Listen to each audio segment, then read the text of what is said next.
ಬಂದು ಸರ್ ನೀವು ಈ ಅಮೌಂಟ್ ಯಾರಿಗೂ ಗೊತ್ತಾಗಬಾರ್ದು, ನೀವು ಒಂದು ಸ್ವಲ್ಪ ಬಿಲ್ಡಪ್ ಅಮೌಂಟ್ ಅಗ್ರಿಮೆಂಟ್ ಹಾಕ್ಕೊಡಿ ಅಂದರು.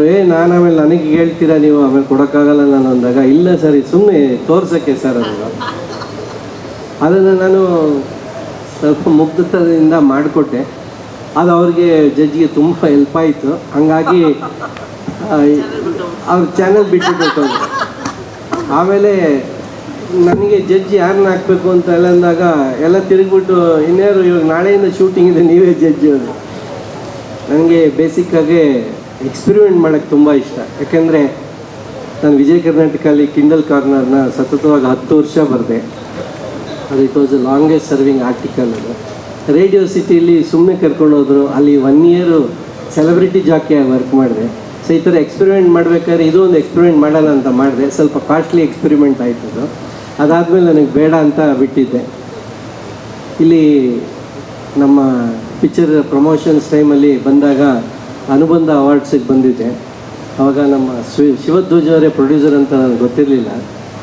ಅವರು ಎಷ್ಟು ಬ್ರಿಲಿಯಂಟ್ ಅವರು ಅಂದರೆ ಅದು ಹೇಳಂಗೆ ಇಲ್ಲ. ಅವ್ರು ಮಂಗಳೂರವರು ಅಂತಂದಕ್ಕೆ ಬ್ರಿಲಿಯಂಟ್ ಅಂದರೆ ಅಫೆಂಡ್ ಆಗಿಬಿಡ್ತಾರೆ.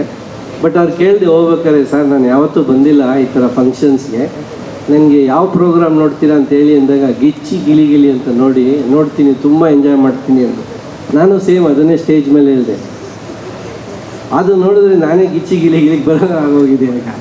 ಬಟ್ ತುಂಬ ಇಷ್ಟಪಟ್ಟು ನಾನು ಸುಮಾರು ಪ್ರೋಗ್ರಾಮ್ಸ್ನ ಅವ್ರು ಹೇಳಿದ ಮೇಲೆ ನನಗೆ ಕೇಳಿದ ಮೇಲೆ ನಾನು ನೋಡೋಕ್ಕೆ ಸ್ಟಾರ್ಟ್ ಮಾಡಿದೆ. ನಿಜವಾಗ್ಲೂ ಇದೊಂದು ಅದ್ಭುತವಾದ ಪ್ಲ್ಯಾಟ್ಫಾರ್ಮ್ಸು ಹೊಸ ಕಲಾವಿದರಿಗೆ. ಯಾಕೆಂದರೆ ಮುಂಚೆ ಎಲ್ಲ ನಾವು ಆ್ಯಕ್ಟ್ ಮಾಡಿ ನಾವು ತೋರಿಸಿ ಒಂದು ಪಿಕ್ಚರ್ ಹಿಟ್ಟಾದಮೇಲೆ ಅವ್ರಿಗೊಂದು ಅವಕಾಶ ಸಿಗೋದು. ನನಗೆ ಫಸ್ಟ್ ಮೂವಿ ಆ ಥರ ಸಿಕ್ಕಿದ್ದು ನಾನು ಹೀರೋ ಆಗಿ ಮಾಡಿ ತಿರ್ಗಾ ಪಿಕ್ಚರ್ ಇಲ್ದಂಗೆ ಆಗಿ ತಿರುಗಿ ಎಲ್ಲ ಡಿಸ್ಟ್ರಿಬ್ಯೂಷನ್ ಆಫೀಸ್ ಮಾಡಬೇಕಾದ್ರೆ ಟಿ.ಸಿ. ವೆಂಕಟೇಶನ್ ಅವರು ದಾರಿಯಲ್ಲಿ ಸಿಕ್ಬಿಟ್ಟು ಗಾಂಧಿನಗರದಲ್ಲಿ ಪಿಕ್ಚರ್ ಮಾಡ್ತೀಯಪ್ಪ ಅಂದರು. ಹ್ಞೂ ಸರ್ ಮಾಡ್ತೀನಿ, ಯಾವ್ದಾರು ಇದ್ದರೆ ಹೇಳಿ ಅಂದೆ. ಆವಾಗ ಕುರಿಗಳು ಅಂತ ಒಂದು ಪಿಕ್ಚರ್ ಇದೆ, ಅದನ್ನು ಮಾಡು ಅಂತಂದರು. ಅಲ್ಲಿವರೆಗೂ ನನಗೇನು ಪಾತ್ರ ಅಂತಲೇ ಹೇಳಿರಲಿಲ್ಲ. ಸೊ ಸ್ಟ್ರೈಟವೇ ಲೊಕೇಶನ್ಗೆ ಕರ್ಕೊಂಡೋದ್ರು. ಏನು ಪೇಮೆಂಟ್ ಕೊಡಬೇಕು ಅಂದರು. ಒಂದು 15 ಕೊಡಿ ಸರ್ ಅಂದರೆ, ಏನು 115 ಅಂದರು. ಆವಾಗ ಅಂದರೆ 115 ಅಂದರೆ ಹೀರೋಸ್ ಕೊಡೋರು 1,15,000. ಇಲ್ಲ ಸರ್ ಒಂದು 15,000 ಕೊಡಿ ಸರ್ ಅಂತ ಹೇಳಿದ್ದೆ.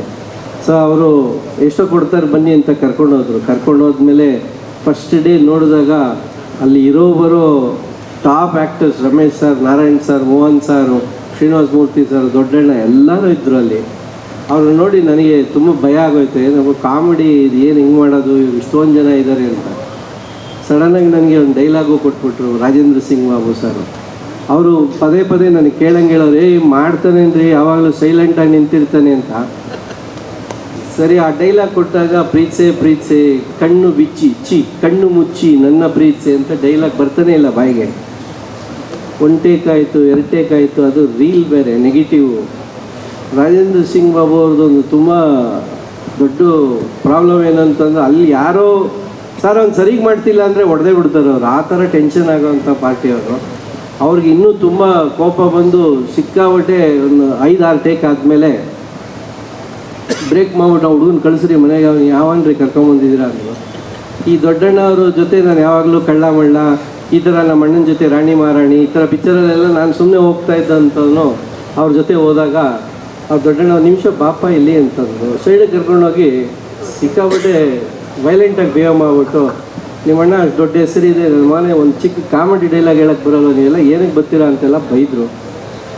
ಸಿಕ್ಕಾಬಿಟ್ಟೆ ನನಗೆ ಕೋಪ ಬಂದು ಏನೇನು ಅಂದ್ಬಿಟ್ಟು ಒಂದೇ ಸ್ಟ್ರೆಚ್ಚಲ್ಲಿ ಹೇಳ್ಬಿಡೋಣ ಅಂದ್ಬಿಟ್ಟು ಪ್ರೀತ್ಸೆ ಕಣ್ಣು ಬಿಚ್ಚಿ ಕಣ್ಣು ಮುಚ್ಚಿ ನನ್ನ ಪ್ರೀತ್ಸೆ ಅಂತ ಹೇಳ್ಬಿಟ್ಟೆ.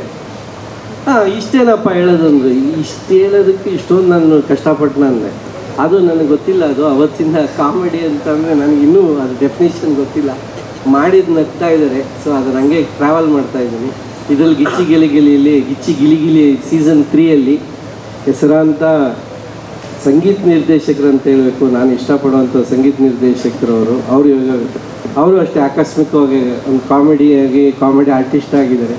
ಮತ್ತು ಶ್ರುತಿ ಮೇಡಮ್, ಇವ್ರ ಜೊತೆ ಸೇರಿ ನಾನು ಒಂದು ಈ ರಿಯಾಲಿಟಿ ಶೋಗೆ ಬರೋದಕ್ಕೆ ನನಗೂ ಖುಷಿ ಆಯಿತು. ಇದರಲ್ಲಿ ನನ್ನ ಸ್ವಾರ್ಥನೂ ಇದೆ. ಯಾಕಂದರೆ ನನಗೆ ಒಂದು 5-6 ಪಿಕ್ಚರ್ ಬರ್ತಾಯಿದೆ.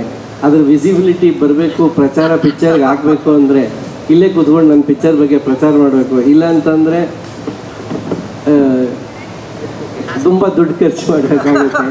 ಇಲ್ಲಿ ಖರ್ಚು ಮಾಡಿದಂಗೆ ಒಂದು ಸ್ವಲ್ಪ ಪ್ರಚಾರ ಮಾಡ್ಬೋದು. ಮತ್ತು ಇಲ್ಲೆಲ್ಲದಕ್ಕಿಂತ ಮೇಲಾಗೆ ಒಳ್ಳೊಳ್ಳೆ ಟ್ಯಾಲೆಂಟ್ ಇದೆ. ಎಸ್ಪೆಷಲಿ ಅವತ್ತು ನಾನು ಪ್ರೋಮೋ ಮಾಡಿದಾಗಲೇ ಸಾರ್ ಬಗ್ಗೆ ತುಂಬ ಫ್ಯಾನ್ ಆದೆ. ಎಷ್ಟು ಬೇಕು, ಎಷ್ಟು ಶಾರ್ಟ್ ಬೇಕೋ ಅಷ್ಟನ್ನೇ ಮಾಡಿ ನಾನು ಬಿಲೀವ್ ಮಾಡೋಕ್ಕಾಗಿಲ್ಲ, ಅಷ್ಟು ದೊಡ್ಡ ಪ್ರೋಮೋ ಹಿಟ್ಟಾಗಿದೆ. ಆಲ್ಮೋಸ್ಟ್ ಒಂದು 2.5 ಮಿಲಿಯನ್ ಜನಕ್ಕೆ ಇನ್ಸ್ಟಾಗ್ರಾಮಲ್ಲಿ ರೀಚ್ ಆಗಿದೆ. ಅದು ಒಂದು ದೊಡ್ಡ ಅಚೀವ್ಮೆಂಟು ಕೂಡ. ಸೊ ಅವ್ರ ಜೊತೆ ಇದ್ದೀನಿ. ಮತ್ತು ನಮ್ಮ ನಿರ್ಮಾಪಕರು ಅವರು ಶಿವಧ್ವಜ್ ಅವರು ಮತ್ತು ಸಾರ್ ಜೊತೆ ಮಾಡ್ತಾಯಿದ್ದೀನಿ. ಇನ್ನು ಆ್ಯಸ್ ಯೂಶ್ವಲ್ ನಾನು ಈ 31 ಇಯರ್ಸ್ ಜರ್ನಿಯಲ್ಲಿ ನೀವೆಲ್ಲ ನನಗೆ ಎಲ್ಲ ರೀತಿಯಾದ ಸಪೋರ್ಟ್ ಕೊಟ್ಟಿದ್ದೀರಾ. ನನಗೆ ಇಷ್ಟು ಮಾತಾಡೋಕ್ಕೆ ಧೈರ್ಯ ಕೊಟ್ಟಿದ್ದೀರಾ. ನಿಮ್ಮ ಪ್ರೋತ್ಸಾಹ ನನ್ನ ಸದಾಕಾಲ ಅದೇ ರೀತಿ ಇದೆ. Thank you sir. ಆ್ಯಕ್ಚುಲಿ ಇವತ್ತು ಬೆಳಗ್ಗೆ ನಾವು ಹೆಚ್ಚಿನ ವಿಡಿಯೋಗಳಿಗೆ ಪ್ರತಿಧ್ವನಿ ಯೂಟ್ಯೂಬ್ ಚಾನೆಲ್ ಸಬ್ಸ್ಕ್ರೈಬ್ ಮಾಡಿ, ಬೆಲ್ ಐಕಾನ್ ಕ್ಲಿಕ್ ಮಾಡಿ.